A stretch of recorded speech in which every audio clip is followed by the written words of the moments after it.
Individuality is a particular construct that we, as the one infinite creator, have created for ourselves to experience apparent duality, apparent separation. When you start to really grasp the fact that you and the other people around you and the environment around you is all conscious, it's all alive, it's all one, it's all part of the same universal substance. Yeah. And it has a purposefully driven existence. It has an existence that seeks to reunify. The Creator essentially gave us the greatest gift we could ever ask for, which is our free will. The universe fragmented into untold trillions and trillions and trillions of different pieces, apparent pieces, each of which has its own free will to make the choices it wants to make. So we have the gift to pick up a gun and shoot someone with it. That's our gift. If we want to do that, we can. We have the gift to design ethno-specific bioweapons and release them, if that's what we wanted to do. However, if it's not invited, it will never have success beyond a certain level. And that's why I say to you, they talk about this stuff, but where is the proof of a virus that is wiping out the entire planet? It hasn't ever happened. Now, they do have a major problem with AIDS. I am not denying that.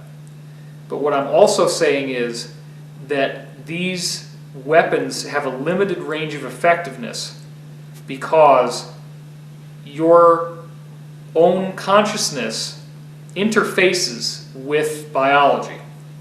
And this can be extensively documented and proven, and has been. There are Dr. William Broad, for example, did studies in which he has people sitting in a room with a closed-circuit television camera on them. They don't even realize the camera's in there. It's hidden. Then they got another room where somebody's looking at you on a television camera. He would have the person in the room looking at you stare at you for a while and then look away. The person in the other room in the hidden camera, they have you wired up to this thing that measures the galvanic skin response, how much electricity you have in your skin. And during the times you're being stared at, your skin starts crackling with energy. And when you're not being stared at, it doesn't. Now think about somebody like a paparazzi glamorous queen, and I won't name names because then it's going to make it look like I'm targeting one. But anybody out there in the news, and look at how these men and women will go so far out of their way to try to get that attention. And when they can't get it, they become drug addicted and their lives just go into a tailspin because they're constantly seeking that stimulation. If you don't think that there is a real high that they're getting out of being those public figures and having all those people stare at them, one person staring at you on a closed-circuit television fires off your skin. Okay. So connect this up with the prison camps. So, well, it's all interconnected. Okay.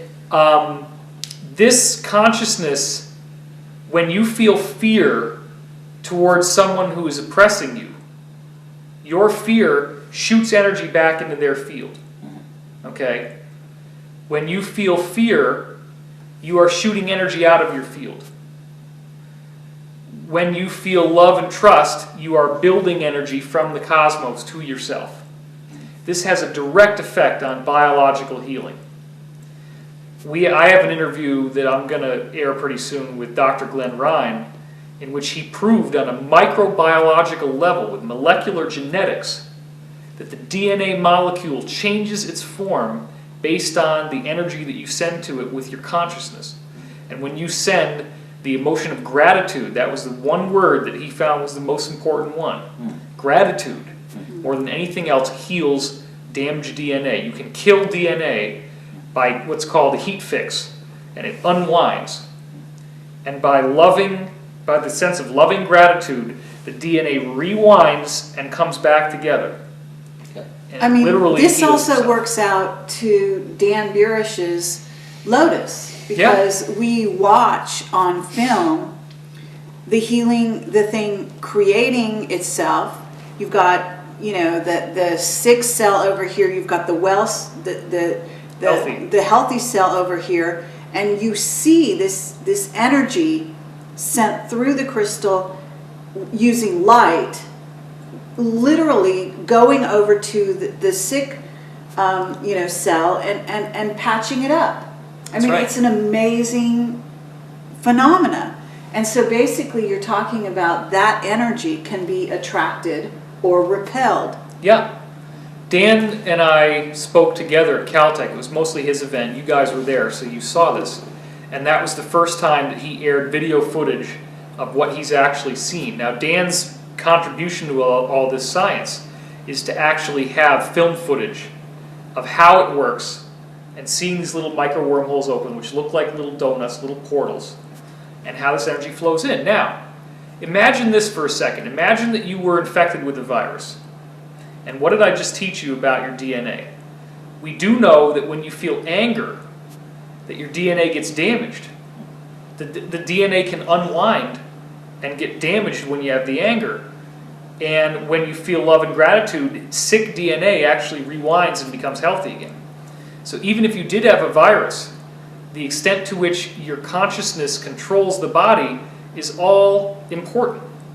So what's happening is, when you have these countries where people are living in such absolute desperation that there's really nothing to hope for, there's no gratitude, there's no positive attitude, it's very difficult for them to fight off these viruses because their consciousness is not repairing the body. But you could very well be carrying a disease and not have it ever affect you. And again and again, another point so fundamental that we have to keep coming back to is that there are very, very powerful entities. And your own Henry Deacon, this is a logical leap that I'm amazed that they don't make in the inside. He describes energies and powers and beings that are powerful enough to generate the moon and put it in its position. Yeah. Why would they not also think that these entities would be powerful enough to stop an epidemic from turning into an epidemic unless it was what we needed? Why would they not think that these entities would deflect a coronal mass ejection from the sun if it was not needed for us to go through that? Okay, I'll leave that as a rhetorical question. But there's a tag to that, and the tag is this. In one sense, you could say that I'm an ambassador for these higher forces because I've made contact with them, extensive telepathic contact, documented 500 client readings, all this evidence that shows that there are real beings out there who have a real effect on what's happening here. And these positive forces, it's my understanding, are guiding us through an evolution on the planet. And they basically want to make sure that it doesn't break. They want to make sure that things stay as clean as they possibly can right up to 2012, which is when this apparent dimensional shift event happens. And so there is a very deliberate effort being made to thwart and to offset those kinds of negative future possibilities. That's why, like, for example, almartinraw.com had this whole whistleblower thing that came out about how the Bush administration was planning to put in fake weapons of mass destruction in Iraq because if they could have found, and they even said it on the news, remember that? We know there's 10,000 gallons of anthrax and da-da-da-da, and it's right there in Tikrit around Baghdad, right? Yeah. Well, that's because that's where they're going to put it. Yeah. But then what happens is somebody else finds out they're going to do this fake thing, and then they go and frag the team that does it and kill them on friendly fire. Yeah. And now they're out there somewhere. Nobody knows where the hell they are. Yeah. So the point is that all these little things keep happening, which appear to be random, but they're guided by higher intelligence to ensure that these bad things don't happen. But I still want to bring this down, still playing Okay. devil's advocate here, to real practical